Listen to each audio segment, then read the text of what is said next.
Hey everyone, welcome to the PaleyFest Fall TV Previews. I'm Dalton Ross, Executive Editor-at-Large for Entertainment Weekly, and I'm super pumped to be your host for this special conversation celebrating AMC's new series, Anne Rice's Interview with the Vampire.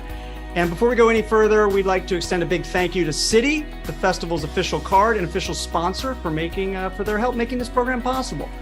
So, many of you may be fans of Anne Rice's groundbreaking Gothic novel on which this show is based. Others might know the 1994 film with Tom Cruise and Brad Pitt rocking some pretty sweet hairstyles. Well, now AMC, the network that gave us shows like The Walking Dead and Breaking Bad, has joined forces with the producers and actors you're about to meet to bring a brand new iteration of that beloved story to television. This series chronicles the life story of vampires Louis, Lestat, and Claudia, as their story of love, blood, and the topsy-turvy ups and downs of immortality is told to journalist Daniel Malloy in what I have to say, by the way, is a very swanky Dubai apartment, very swanky. And look, I don't want to brag or anything, but I did get to see the first two episodes a bit early, and I am totally hooked. It's scary, it's sexy, it's psychologically intense, it's gorgeously shot, even when blood is not spurting all over the place, although that helps. Bottom line, you're going to be psyched to check this out. Anne Rice's Interview with the Vampire premieres on Sunday, October 2nd at 10 p.m., right after The Walking Dead on AMC, and you can see the first two episodes that same night on AMC+. Okay, with all that now said, I'm thrilled to welcome in the folks who put this dark gift of a show together. Joining us, our executive producer of the show, Mark Johnson. He's the writer, creator, and executive producer, all wrapped up in one, a true triple threat, Rolin Jones. He plays the interviewee and fledgling vampire Louis. Jacob Anderson is here. Oh. Our next guest bears his fangs as the dashing bloodsucker Lestat. Cover your necks, everyone. It's Sam Reid right there. Completing this dysfunctional vampire family as Claudia, Bailey Bass, is in the virtual house. And he plays the man doing the interviewing in Interview with the Vampire as Daniel Malloy. It's Eric Bogosian. Welcome, everyone. It's great to have you all together. This is super fun. And Rolin, we'll start with you. We have a very famous book. Yeah. We have a very famous movie. There's the book. People are very familiar with both of those things. So let's just start super big picture. How is this series similar to what people have read and seen before? And in what big ways is it different? Well, I think that the first thing that we have is that we have AMC bought all the books. She bought the entire catalog. And so we were able to kind of I think we forced every writer who worked on it to read at least the first 5, just to have a knowledge about that. And I think the things that are similar, right? We are in New Orleans. All the major characters are there. And generally speaking, all the major plot points of the novel are there. And tasked with 2 things, right? One, bring a generation of people who don't know anything about this, who do not know it as the Citizen Kane of vampire movies and or the Ur document for Vampire World, and take the people who are beloved fans and give them something so that they're not just waiting to hit every point that the movie hit. There's something surprising and new. Make it new for everybody that was on there, giving them a thrilling experience. So the basic giant big changes are, I'll do one for every square here. Eric Bogosian, Daniel Malloy, is now an older man, much, much better at his job than he was in 1973 when he had his first interview, which is part of our show. It is the same Daniel Malloy that is in the novel. The first one took place in 1973. This one is taking place in 2022. Louis de Pontelac is now a Creole man whose money was accumulated from the plantation that was in the novel. But we have sort of thrust that into early 20th century. One of the things we wanted to do was, if we were going to not tell the Gothic plantation story, we wanted something that had a certain sort of sensory overload, and there isn't a hotter, more exciting time for New Orleans than the birth of jazz and the early 20th century. Claudia for practical reasons and for exciting new reasons going forward. Is Claudia, who was trapped in the body of a 14-year-old with all the chemistry pre-puberty or in the middle of puberty that goes in her body. While her mind changes, she is trapped in that body going forward. And Lestat is some primordial version of the Brat Prince, the Lestat that canonized, that went from book 2 on out. And we have thrown him back into this book. And other than that, you're off and running. So that a lot to get to, and we're going to get to each of those with each of the actors in terms of their characters. But you also mentioned, Rolin, it's not just one book. AMC bought 18 books. So Mark, Rolin started talking about taking maybe stuff from other books. So like when you take a look at this world, how does what we're going to see here with Interview with the Vampire tie into other plans you may have up your sleeve for other projects down the line, or this show down the line? It's an interesting question, and the answer is twofold. One, not at all, and the other one is in many ways. Anne Rice she has themes, she has characters, she has stylistic flourishes that connect all of these books. I think it's very hard to pick up an Anne Rice book and not 15, 20 pages in know that it's Anne Rice.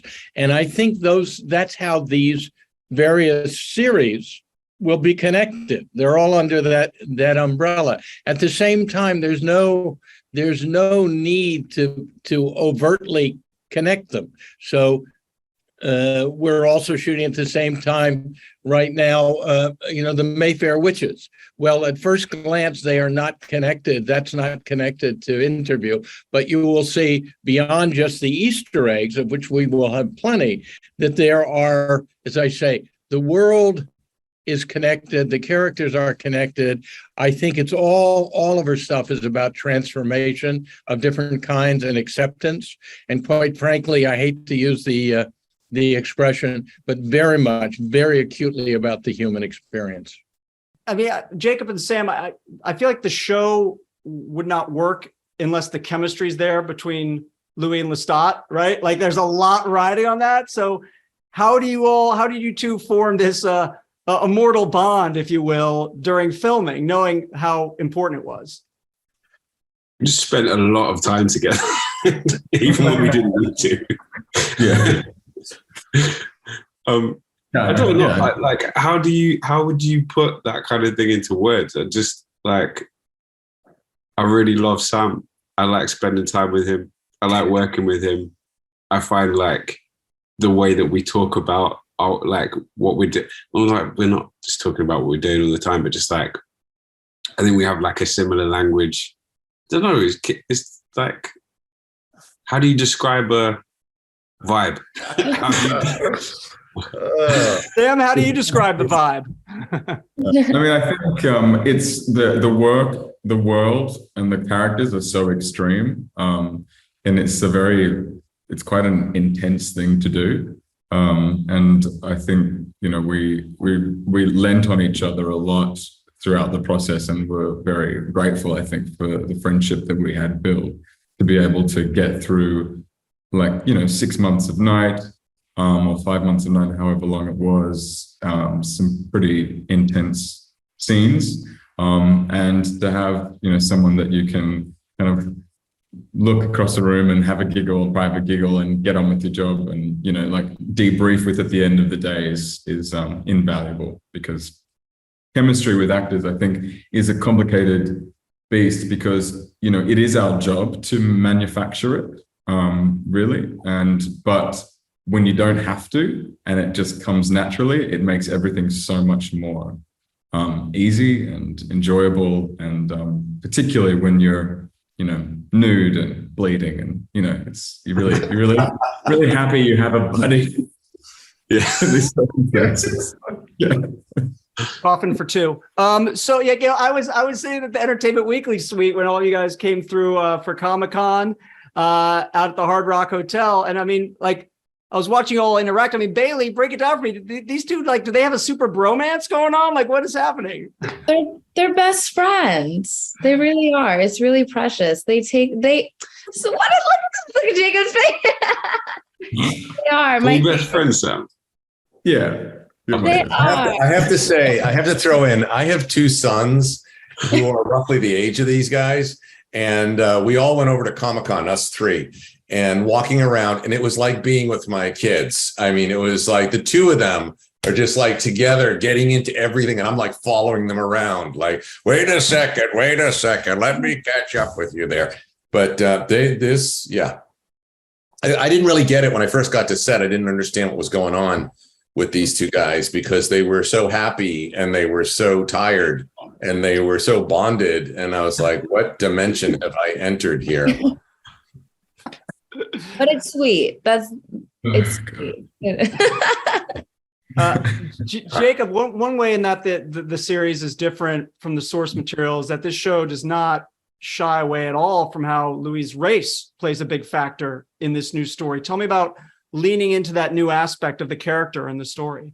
I don't really need to lean, for one, because it's experiential. It's like there is a lot that I have in common with Louis, and a lot that I think quite often when you're adapting literature, particularly like really beloved classic literature, I think sometimes you can fall into the trap of like, well, we need to make this visually reflective of society, which is really important. And that like the importance of inclusion is absolutely not lost on me.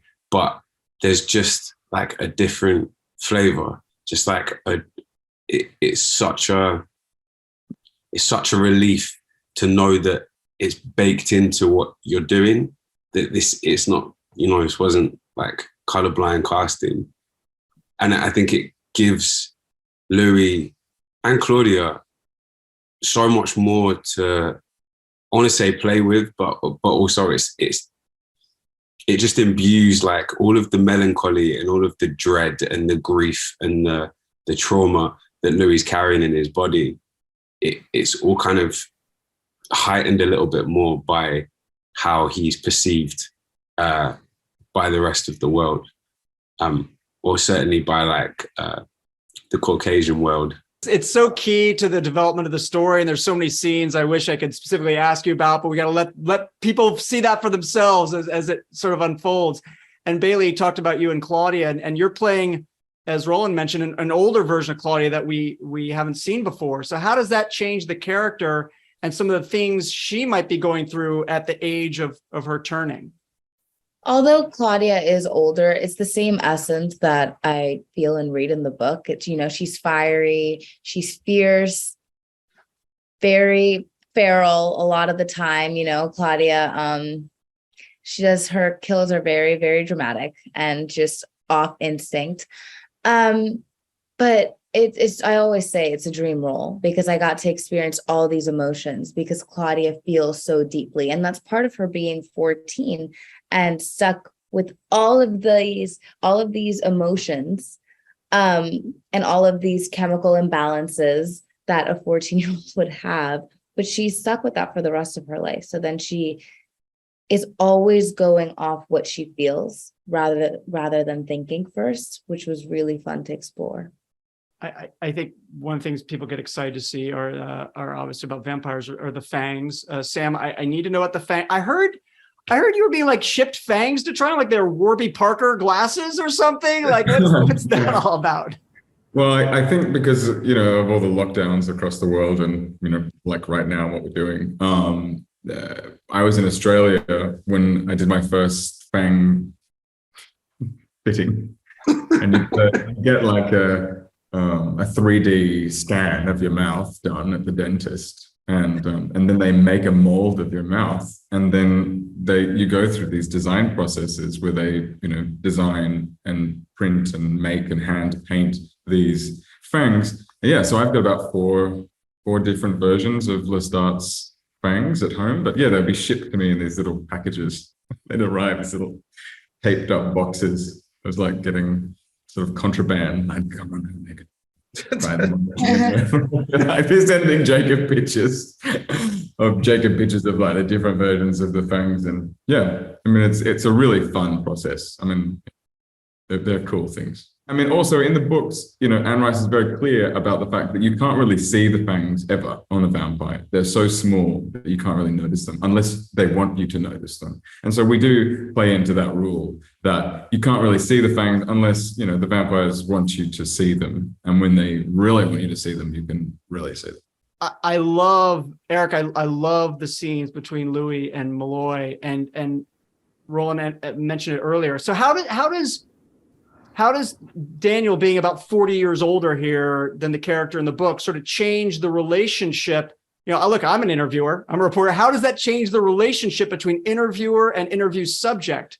Because he's no longer, the boy reporter. He's a seasoned professional. Well, Louis is not a reliable narrator. Let's just start with that. And the novice interviewer just doesn't have the experience to sift through what Louis is saying and find the nuggets of truth in the middle of all of it.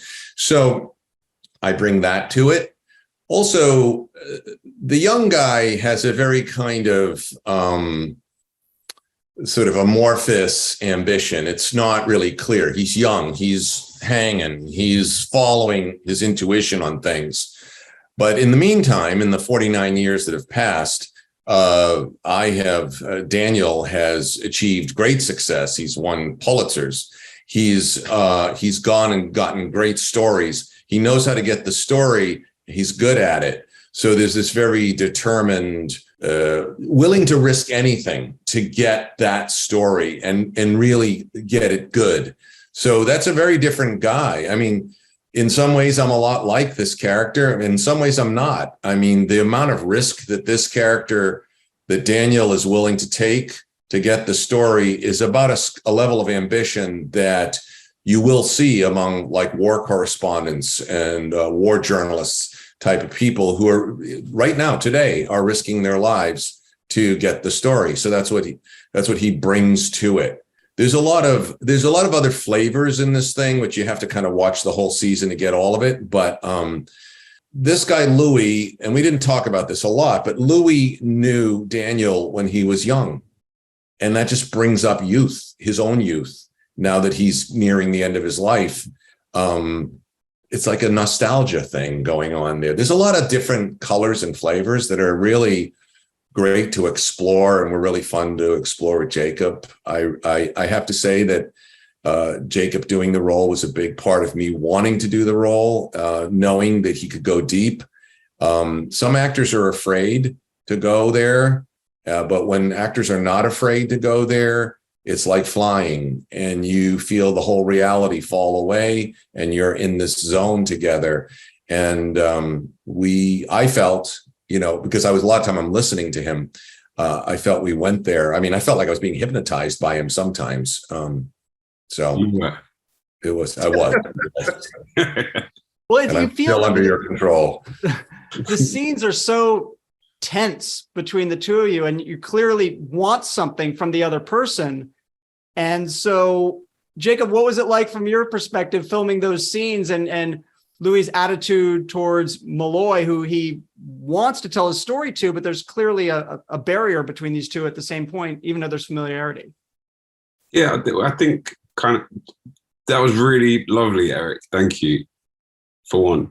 And for two, I think something that I love about that dynamic is that it's constantly shifting, and you're not quite sure who's kind of got the best hand as it goes along. And I think it's very clear in the beginning that Louis is holding all of the cards.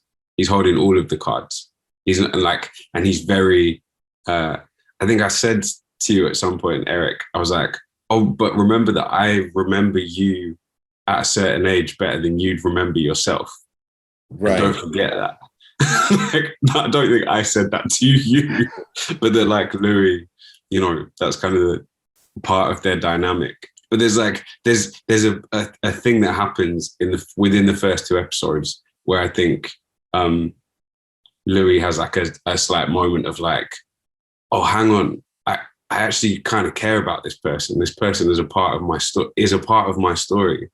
And I think that those moments kind of like happen throughout the season where you see them like dancing around each other. It becomes more of a dance than just like a back and forth. It's not a sparring match. Exactly. Yeah, it's bittersweet. There's something gets turned on between us, and then we fight it, and it goes back and forth. It was great to play. It was really fun. And of course, I mean, maybe Mark and I are around roughly the same age, but when you get older, you do think back on all the things that happened in your life, and you're kind of wondering, okay, so how many more summers do I have in my life? How many, what happened to all the people I knew in my life? There's a whole different perspective on the way you see your life. And yet here's this vampire who's been living for like 100-something years. What are all the stories that he's seen? What are all the people he's seen? It's like a vibe. It's like a texture that runs behind everything that we're doing in this show of, mortality and life and memory and actually, who are you? You are all these people and things that you've touched and been around in your life.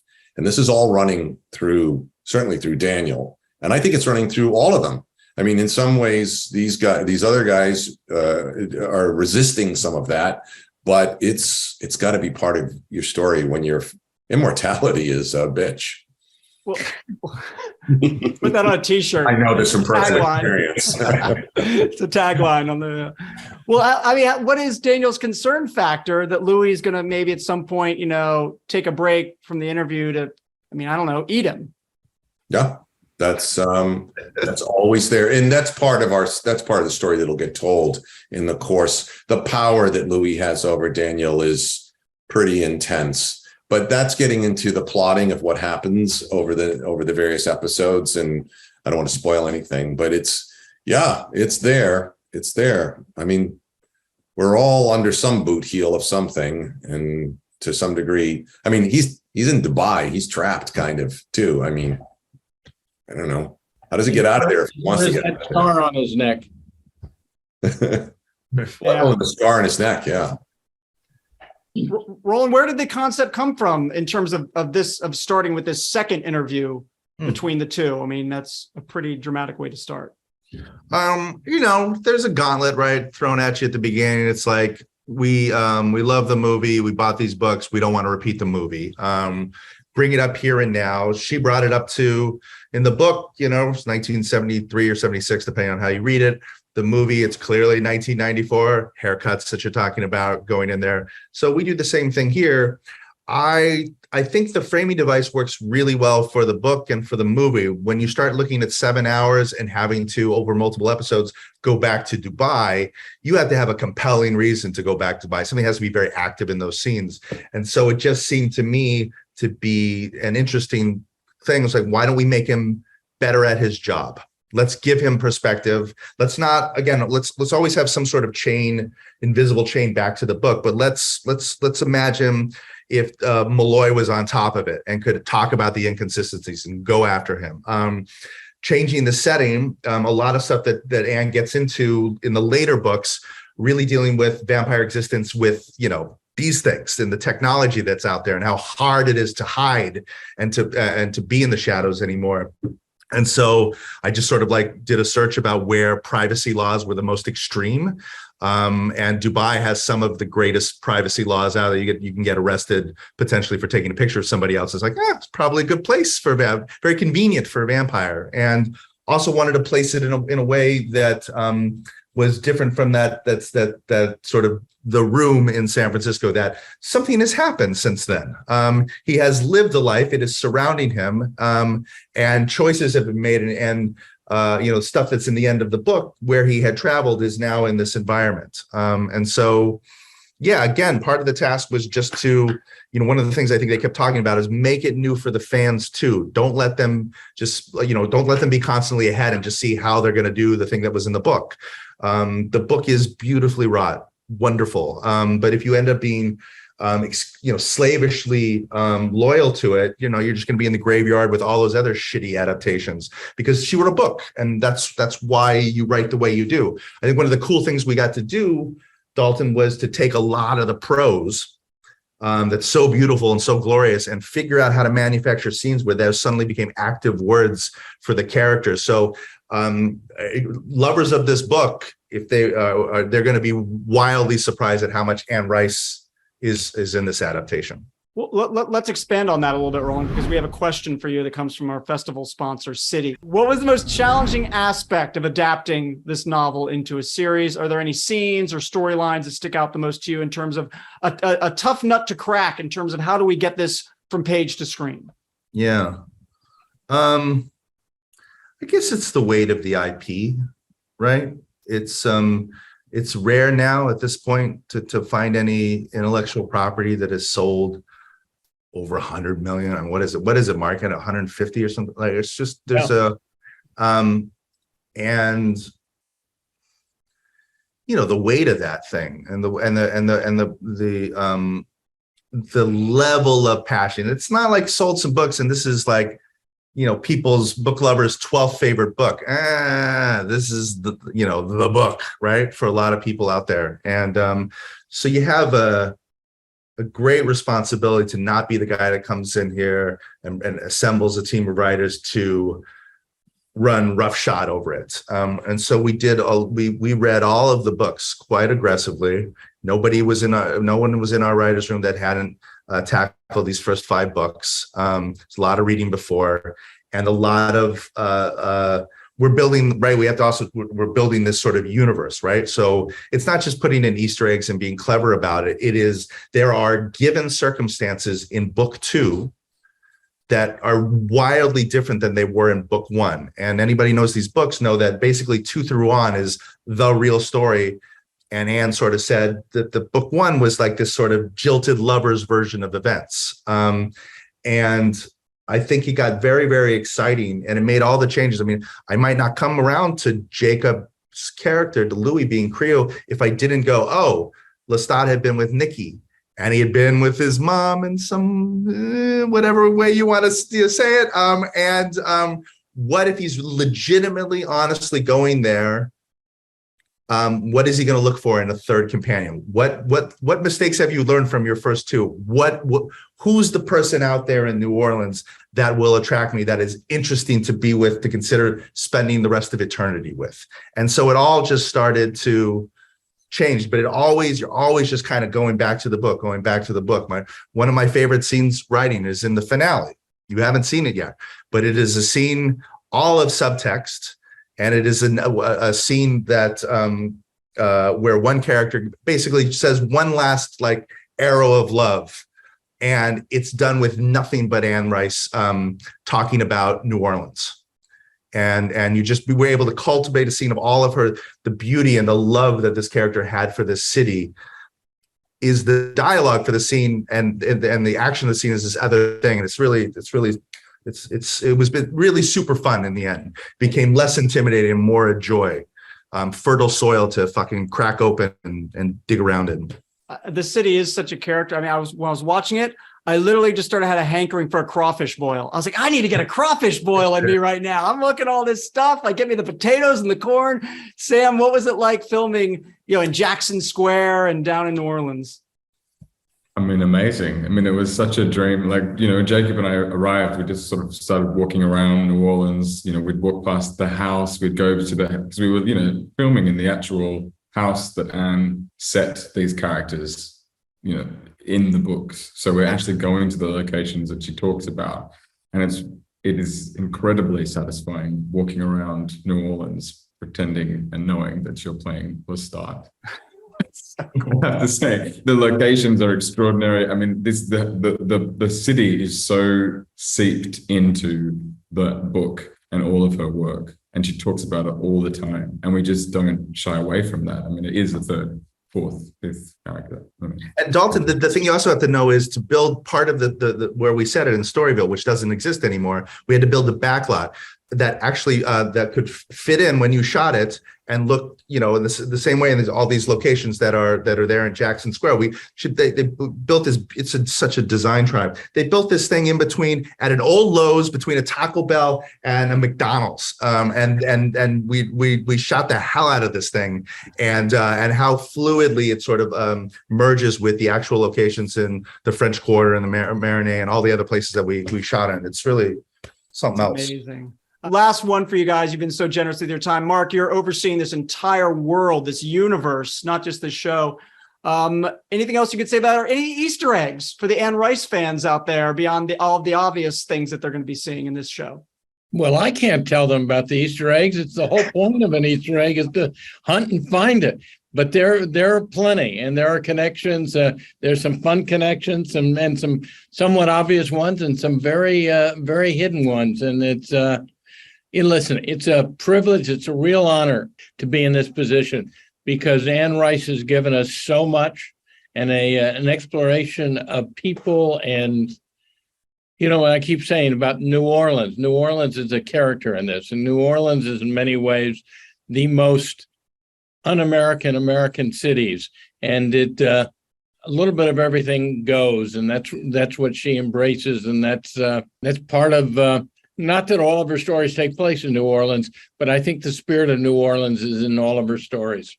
I can't wait for everyone to check it out and see what you guys have put together. Unlike vampires, we're out of time. But I want to. Well done, Dalton. Well done. I couldn't resist, guys. I thought all day. You've been waiting for that. It was good. But I want to thank Rolin, Mark, Jacob, Sam, Bailey, and Eric for hanging out with us here today. This was super fun. I had a total blast. I also want to thank everyone for joining us for this special PaleyFest Fall TV Previews conversation. And thanks again to Citi for their support. You can enjoy more of these programs by clicking the subscribe button below. And just a reminder, if you want to see these folks when the fangs really come out, the season premiere of Anne Rice's Interview with the Vampires on Sunday, October 2nd at 10 p.m. Eastern on AMC and AMC Plus, immediately following the premiere of a little show called The Walking Dead. Thanks so much, everyone. Have a good one. Thank you. Thanks, Dalton.